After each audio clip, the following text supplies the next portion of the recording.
वालेकुम viewers, welcome back to Safaroo's recipe. क्या हाल है आप सबके? उम्मीद है आप सब लोग ठीक ठाक होंगे। आज हम बनाने जा रहे हैं आलू गोश्त का शोरबा।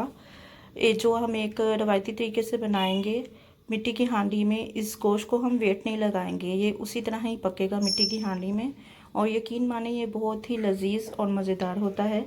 जिसके लिए हमें जिन चीज़ों की ज़रूरत है वो इस तरह से हैं। प्याज हमने ले लिए हैं 4 से 5 अदद, जो हमने ग्राइंड कर लिए थे। और 2 अदद हमारे पास हैं टमाटर, जिसको हमने ग्राइंड कर लिए थे। ये हमारे पास 1 पाव के करीब है गोश्त मटन का। साथ में हमने धनिया लेना है और 1 प्याली है हमारे पास घी। और ये स्पाइसेस है हमारे पास कुछ इस तरह से। उसके लिए हमें चाहिए 1 टेबल स्पून नमक, 1 table spoon red chilli powder, 1 table spoon लहसुन अदरक का पेस्ट और थोड़ी सी हल्दी हस्बे ज़रूरत आप ले सकते हैं। और आलू की हमें ज़रूरत है। आलू हमने लिए हैं 3 से 4 अदद, जिसको हमने कट कर लिया है। तो चलें अब स्टार्ट करते हैं। तो हम स्टार्ट करते हैं। सबसे पहले हमने एक मिट्टी की हांडी ले ली है। उसमें अब हम ये घी ऐड करेंगे 1 प्याली।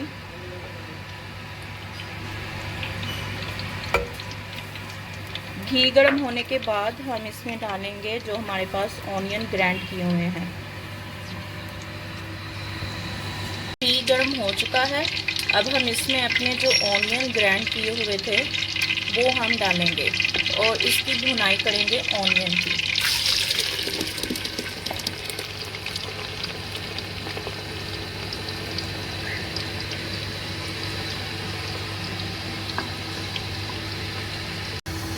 तो ये हमारे ऑनियन की भुनाई हो चुकी है।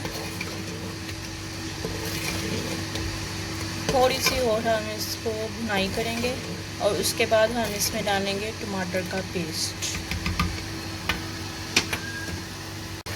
अब हम इसमें डालने जा रहे हैं ये टमाटर का पेस्ट।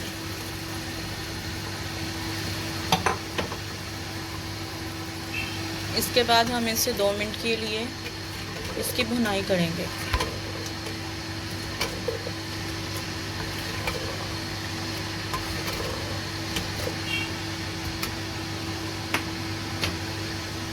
अब हम इसमें ये सारी स्पाइसेस अपने ऐड कर देंगे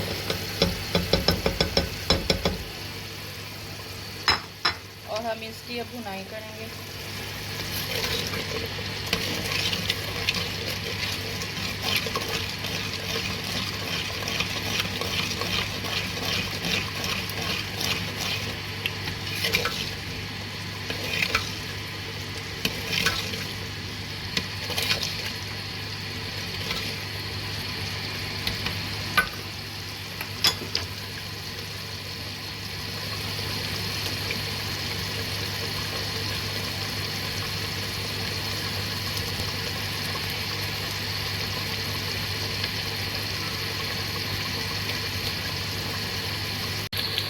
अब हम इसमें गोश्त डालेंगे।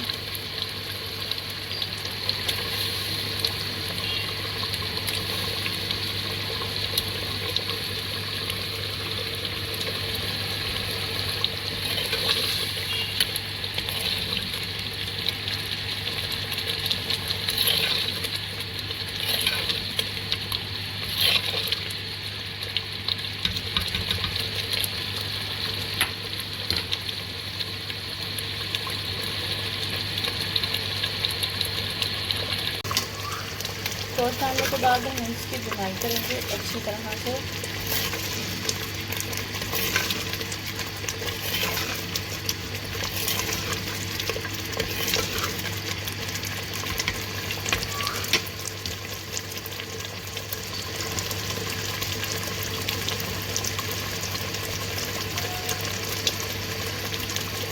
इसकी भुनाई अच्छी तरह से हो चुकी है। इसके बाद हम इसमें वाटर ऐड कर देंगे 2 से 3 गिलास, क्योंकि हमने इसको वेट नहीं लगाना है, इसी हांडी में इसको बनाना है। तो इसमें हम 2 से 3 गिलास पानी के ऐड कर देंगे।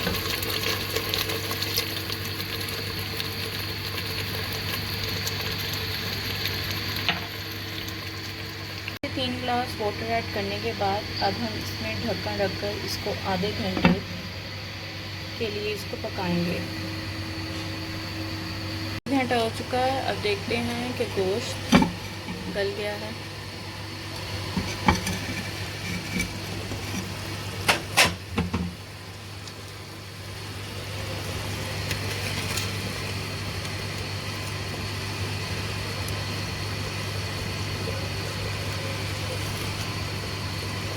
तो ये देखते हैं गोश्त गल गया है।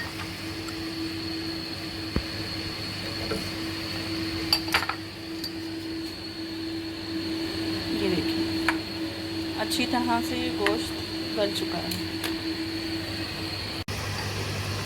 तो ये गोश्त अच्छी तरह से अब गल चुका है। अब हम इसमें आलू ऐड कर देंगे और ये जो थोड़ा सा पानी इसमें है, इसी में ही आलू को अच्छी तरह से पका लेंगे। 1 से 2 चम्मच भुनाई के लिए आलूओं की थोड़ी सी भुनाई करेंगे।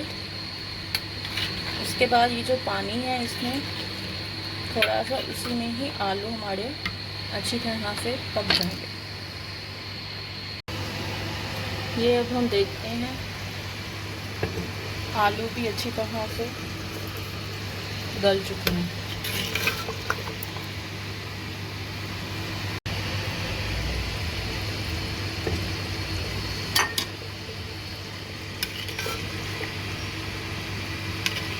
यहाँ पर ये आलू को देखते हैं कि ये पक चुके हैं।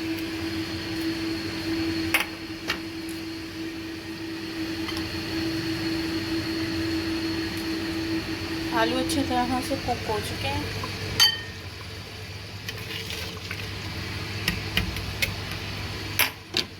अब हम इसमें धनिया ऐड कर देंगे।